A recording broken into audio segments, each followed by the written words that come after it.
श्री गुरुदेव दत्त. श्री नवनाथ भक्तिसार अध्याय 4. देवीच्या भैरवांची व दासींची फजिती व देवीचे दर्शन. मच्छिंद्रनाथाने सेतूबंद रामेश्वरास मारुतीशी सख्यत्व केल्यानंतर तो हिंगळादेवीच्या दर्शनात जावयास निघाला. ती ज्वालामुखी भगवती महाप्रदीप्त आदिशक्ती होय. जेव्हा मच्छिंद्रनाथ देवीच्या प्रचंड दरवाजाशी पोचला तेव्हा दरवाजाजवळ महाप्रबळ अष्टभैरव उभे होते. त्यांनी मच्छिंद्रनाथास पाहतच ओळखले व साबरी मंत्राने नागपत्र अश्वत्थाच्या झाडाखाली नाथाने सर्व देव अनुकूल करून त्याच्यापासून वरदाने मागून घेतले आहेत. तो याचा कार्यभाग कितपत सिद्धीच केला आहे याची प्रचिती पाहण्याचे त्याच्या मनात आले. म्हणून ते भैरव आपली रूपे पालटून संन्यासी बनले आणि दाराशी उभे राहिल्यावर तुम्ही कोठे जात वगैरे मच्छिंद्रनाथास ते विचारू लागले. तेव्हा त्याने सांगितले की देवीचे दर्शन घ्यावयाचे माझ्या मनात आहे म्हणून मी आज जात आहे. असे सांगून मच्छिंद्राने त्यास विचारले की तुम्ही संन्यासी आहात, तुमची मर्जी आज जावायची आहे की काय? त्यावर ते म्हणाले, आम्ही येथे द्वारपाळ आहोत. येथे दाराशी उभे राहून जे कोणी देवीच्या दर्शनास येतात त्यांच्या पापपुण्याची चौकशी करून मग जो पुण्यवान व मनापासून दर्शनाची इच्छा करणारा असेल त्यास आम्ही आज जाऊ देतो. यास्तव तुझ्या पापपुण्याचा आम्हास झळा देऊन मग तू आज जावे. कोणी विषयविलासाचे दुष्कृत्य जर लपवून ठेविले तर आत प्रवेश करतेवेळेस तो मध्येच दारात अडकतो. कारण त्यावेळेस दार अतिशय अरुंद होते. मग खोटे बोलून अडकला आहे असे पाहताच आम्ही त्यास मागे ओढून शिक्षा करीतो. याकरिता तुमच्या हातून जी जी कर्मे झाली असतील ती सर्व सांगून येथे झडती द्यावी व मग दर्शनास जावे. अष्टभैरवांचे असे भाषण ऐकून घेऊन मच्छिंद्रनाथ म्हणाला, मी पापपुण्य काही एक जाणत नाही. मजकडून आजपर्यंत जी जी कर्मे घडली ती सारी ईश्वर प्रित्यर्थ केली आहेत. तशात आम्ही पापपुण्यापासून अलिप्त आहोत.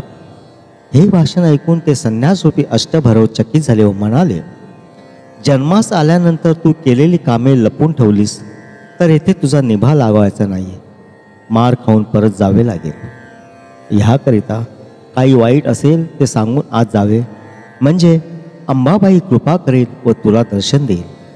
अशा प्रकारचा बराच संवाद होऊन शेवटी मच्छिंद्रनाथ म्हणाला की प्राण्यांना शासन करण्याकरता मी अवतार घेतला आहे. मज पुढे तो मशकांचा प्रताप अद्भुत आहे असे माझ्याने म्हणवेल तरी कसे? हे ऐकून अष्टभैरवास राग आला व ते त्रिशूळ, फरस, गांडीव, तरवारी, अंकुश, बर्शी, गदा, भाले, कुऱ्हाडी अशी तीव्र शस्त्रे घेऊन युद्ध करण्यास सिद्ध झाले. मच्छिंद्रनाथाने जय जय श्री दत्तगुरु राज म्हणत हातात भस्म घेतले आणि मंत्रून म्हटले की मित्रा, वरुणी देवा, माझ्या कार्यासाठी तयार राहा. अग्निनी, वरुणी, अग्नी, वायू, इंद्रादी, देव, गण, गंधर्व आदी करून सर्वांनी या कार्यामध्ये सहाय्य करण्यासाठी तयार राहावे. तुम्हा सर्वांना मी नमस्कार करीतो. अशा रीतीने सर्वांना युद्धाचे आमंत्रण देऊन मंतरलेले भस्म धाई दिशास फेकले. नंतर वज्र पंजर प्रयोग म्हणून विभूती अंगास लाविल्यानंतर त्याचे शरीर वज्रावून कठीण झाले. नंतर मच्छिंद्रनाथाने भैरवास सांगितले की तुम्ही आता आळस करून विलंब करू नका. युद्ध करण्यास तयार व्हा. न कराल तर तुम्हास माता पित्यांची शपथ आहे. ते ऐकून अष्टभैरवाने रागाने तीव्र शस्त्रे सोडली. परंतु मच्छिंद्रनाथाने त्यास जुमानले नाही. ती त्यास गवताच्या काढ्याप्रमाणे वाटली. परंतु त्या योगाने तिने लोकात थरकाप होऊन गेला. त्यावेळी वासवशक्ती सोडण्यात आली. तिच्या आवाजाने ब्रह्मांड दणाणून गेले. तो अंबेने ऐकता शोध करण्यासाठी आपल्या लावण्याखाने दासी पाठविल्या.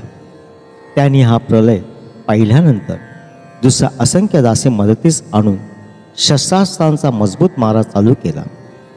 परंतु मच्छिंद्रनाथाने त्या सर्वांचे निवारण केले आणि भुलविणारे मोहिनी अस्त्र कामशरामध्ये योजून प्रेरितास त्या अस्त्राने दासींच्या देहात गुप्त संचार करून पिशाच्या समान सर्वात भ्रमविले. या प्रकारचा चमत्कार चालला असता विद्यागौरव अस्त्राच्या युगाने त्याने सर्वांस नग्न करून त्यांची वस्त्रे आकाशात उडवून दिली. नंतर मायास्त्राच्या युगाने मच्छिंद्राने हजारो पुरुष त्या स्त्रियांपुढे निर्माण केले आणि स्मरण अस्त्राच्या युगाने त्या सर्व स्त्रिया शुद्धीवर आणले. त्यावेळी समोर हजारो पुरुष व आपण वस्त्ररहित असा प्रकार पाहून त्या दासी परम लज्जित होऊन रानोमाळ पळत सुटल्या. अशा स्थितीमध्ये त्या पळत असता भैरव कंठी प्राण धरून अत्यवस्थ पडलेले त्यांनी पाहिले. मग त्या पळून भगवतीजवळ गेल्या. त्यांची अवस्था पाहून अंबेला आश्चर्य वाटले. तिने काय प्रकार घडला म्हणून विचारता दासी म्हणाल्या, सुकृत सरळ म्हणून ही दशा प्राप्त झाली. कोणी एक जोगी आला आहे, त्याने ह्या रीतीने आमची दुर्दशा करून टाकली. त्यानेच भैरवांचा प्राण कासावीस केला आहे. आता तुम्ही आपला गाशा गुंडाळून येथून कोणीकडे तरी पसारवा, नाही तर तुम्हावर हाच प्रसंग येऊन उतरेल असे आम्हास दिसते. अशा प्रकारे त्या दासी कावऱ्या बावऱ्या होऊन भगवतीस सांगू लागल्या. त्या भिवून गेल्यामुळे थरथरा कापत होत्या व त्यांच्या डोळ्यापुढे तो जोगी दिसत असल्यामुळे भयाने आला आला असं शब्द त्या करीत होत्या. हा सर्व प्रकार भवानीने ऐकून घेतल्यानंतर तिला परम आश्चर्य वाटले. मग तो कोण आहे हे ती अंतर्दृष्टीने पाहू लागली. तेव्हा मच्छिंद्रनाथ या नावाने कवी नारायणाने अवतार घेतला असल्याचे तिच्या लक्षात आले. नंतर तिने सर्वांस वस्त्रे दिली आणि त्यासह अंबा मच्छिंद्रनाथाजवळ गेली. तिने अतिप्रेमाने त्यास हृदयी धरिले. तेव्हा तो जगन्मातेच्या पाया पडला. अंबेने त्यास मांडीवर बसविले व प्रताप करून दाखविल्यावर तिने त्याची तारीफ केली. शेवटी तिने त्यास भैरवांना सावध कराव्यास सांगितल्याबरोबर त्याने वात आकर्षण अस्त्र काढून घेतले. भैरव सावध होऊन पाहू लागले. तो अंबा मच्छिंद्रनाथास मांडीवर घेऊन बसली आहे असे त्यांच्या दृष्टीस पडले. त्याने देखील मच्छिंद्रनाथाची तारीफ करून त्याला शाबासकी दिली व नाग अश्वत्थाखाली संपूर्ण दैवत्य प्रसन्न होऊन त्यास आशीर्वाद दिल्याबद्दलचा मूळचा साधंत मजकूर अंबेला कळविला. तो ऐकून माझ्या मनात तुझा पराक्रम पाहावा असे आले आहे म्हणून अंबेने नाथास सांगितले. त्यावेळी तू सांगशील तसे मी तुला करून दाखवितो असे नाथाने म्हटल्यावर तिने पर्वत आकाशात उडून पुन्हा जागच्या जागी आणून ठेवण्यास सांगितले. हे ऐकून त्याने वातास्त्र योजून व मंत्र म्हणून भस्म पर्वतावर फेकले.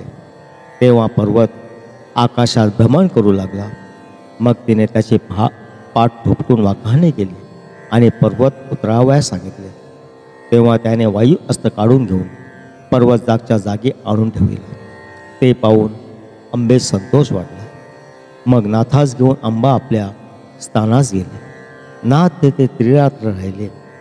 जाते समय अंबेने प्रसन्न होऊन त्यास सतपात्र आणि भिष्णात्र अशी 2 वस्त्रे प्रसादादाखल दिली. त्याचा स्वीकार करून मच्छिंद्रनाथ अंबेस नमस्कार करून निघाला.